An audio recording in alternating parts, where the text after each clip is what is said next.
to fall to the floor. Welcome back to another pen talk. Today is going to be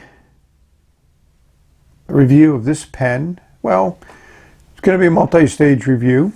One of my fellow viewers reached out to me and asked if I could see what I could do to restore this pen. They love the way that it looks. There is some branding on the pen. On the clip, it's Epenco, or Eagle Pen Company. This was the lower end brand from Eagle. This is probably mid to late 30s that they made this pen. It's hard to date it, at least with the reference materials I have to date it precisely. Yeah, it just needs some a little bit of tender love and care, a little bit of cleaning up some oxidation. I think the outside of the pen will look pretty nice. You know, your classic unscrew cap. Nice transparent ink window here. It's a sack fill with the lever, and I'll need a new sack. The nib has been abused a little bit. I'm not certain I can do much to get those marks out. It is a steel nib.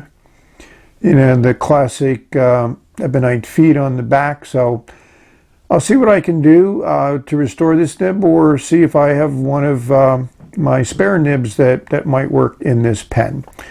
So I just wanted to give you a look at it in the before restoration condition, and then we'll take a look at it after restoration. I'll be using my trusty polishing pads, and maybe in this case we'll use some semi-chrome polish to remove some of the heavier oxidation. Here's the pen in perspective of some other pens which may have been for sale that might have overlapped the time frame from the Epenco pen. You have your classic Waterman's 52, which was sold for maybe 20 or 25 years in various finishes and colors, turned into the 92 in its later days. Here you have a standard size Parker Vacuumatic, which come out maybe a year or two after, or maybe there could be overlap between that and the Epenco company. Here's your Esterbrook J model, and here, just as a modern comparison, is a TWSBI 580. So as you can see, this is the smallest pen in the group. Maybe the section's about the size of the 52, but let's take a look at that. Gives you a little bit of a different story. The Epenco pen is definitely the smallest of the group. The 52 becomes quite large because it doesn't post very deeply. The Vacuumatic is about a normal size. It's about the same size as the Epenco company. And here's your Esterbrook J model. And of course the 580 wasn't designed to be posted, so that really is totally out of perspective and proportion to the other pens. Let's look of nibs and sections. I mean, nib on the Epenco is pretty nice. Very small section, both in diameter and length. The 52 is actually smaller, but it's a little bit longer, so you have a little bit different, you can hold it in different spots. None of the threads are really going to interfere, so you can have your fingers on the thread. The Vacuumatic also has a very small section, as long as the Esterbrook J models. I think you can see some similarities here in the sections of these vintage pens are certainly not large in any stretch of the imagination. And if you take a look at the 580, you can see it's a thicker section and also a longer section. Good size number 6 nib on it. So that really shows, I think, a little bit of the evolution of how modern pens have evolved to present a little bit of a different writing experiences to today's writers. The cleaned, polished, and waxed the pen. I'm very pleased with how the cap came out. Cap band is now nice and secure. And this is a very interesting celluloid that they used here in the pen. I like the Art Deco details on the clip. Epenco, I guess it's as good a way as any to pronounce this.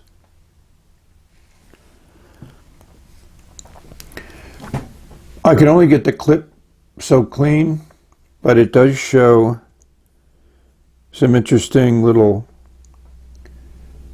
stampings on there. Patent pending. which is interesting considering it just looks like a normal lever. And in the 30s, most of those levers have already been patented many times over. And again, the resin that they used in this pen just looks pretty nice. It is a very blue color. It has a decent amount of chatoyancy to it. Interesting swirl design with the light and dark and almost to the color of black.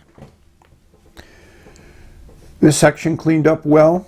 I have a new bladder installed.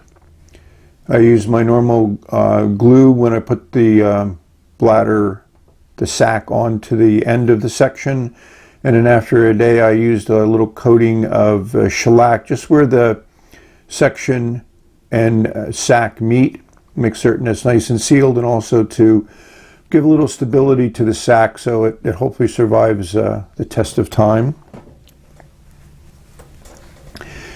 The feed was fine. There wasn't anything really to do with it. I think that'll work good. I did my best to address some of the distortion and damage to the end of the nib, but there's only so much you can do with this nib, so we're going to put this pen together, ink it up, and see how it writes.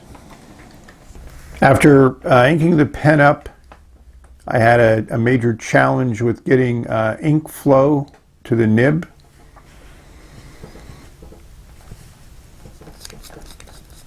When I look more closely at the nib and feed, I found that the nib moves away from the feed. You can see a little gap there now, but that sometimes ink can transverse a small gap, but not a large gap. This pen has an interesting design feature which I have not seen on any other pens. When you insert the feed, it stops. I mean, it's loose in there, but it stops. So they've definitely machined this so the feed only goes up so far. And if we look at that, it stops just as the clear ink window shows up. So that's definitely a design that they did.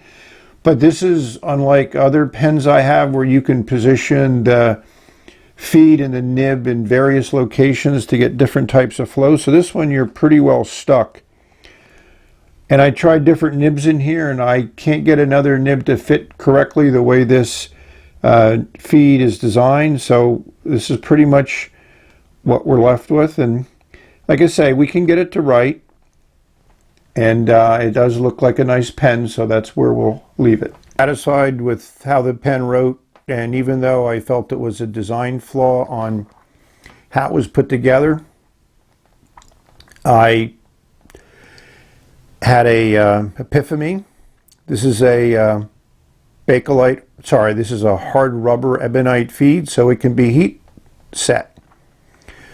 And I looked at it, and the feed was curved down a little bit, so that would explain why when I put everything in, the nib separated from the feed. So I just soaked it for 15 seconds in hot water that was at boiling temperature, and it was very easy to reform the feed. I was very impressed. It's the first one I've done. The nib needed a lot of smoothing on it. Now, because there's good contact between the feed and the nib, the tines just have a little bit of separation, because when it's not inserted into the pen, the tines are very tight, so that would make for a very dry writer. So I'm happy with how this came out, so we're going to show you how it writes now after another attempt to get it to write better. And I also put in Robert Oster Deep Sea for the ink. Fits well in the hand posted. I mean, it works that way. This is very, very light. We'll give you that weight. The grip section, even though it's on the small side, feels fine. Threads you don't notice. You can hold it anywhere, and a lip at the end is nice. It lets you know where the nib is, and that distance between the end of the section and the nib is fairly long, so if you hold it down close, you're still far away from the paper.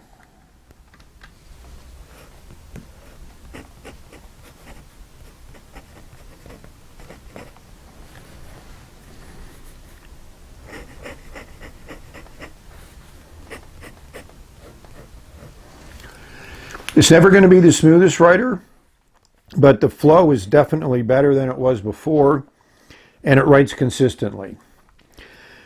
So this is the fun part about working with analog instruments, is they have the ability of being tweaked and tuned and worked on, and I certainly enjoy doing that. And thankfully I seem to have a little bit of a skill at it. I wouldn't say I'm an expert, but I'm learning every day. So I'm glad I kept working on this and got it to right. And it's actually much smoother now than it was before. So I'm really pleased. So this is a good ending. I didn't know whether I'd be able to end this video as positively as I am, but thank you for watching. And it's just a good indication of some of these Tier 3 pens can be brought into being excellent writing instruments. So enjoy all your writing. Enjoy life. Bye.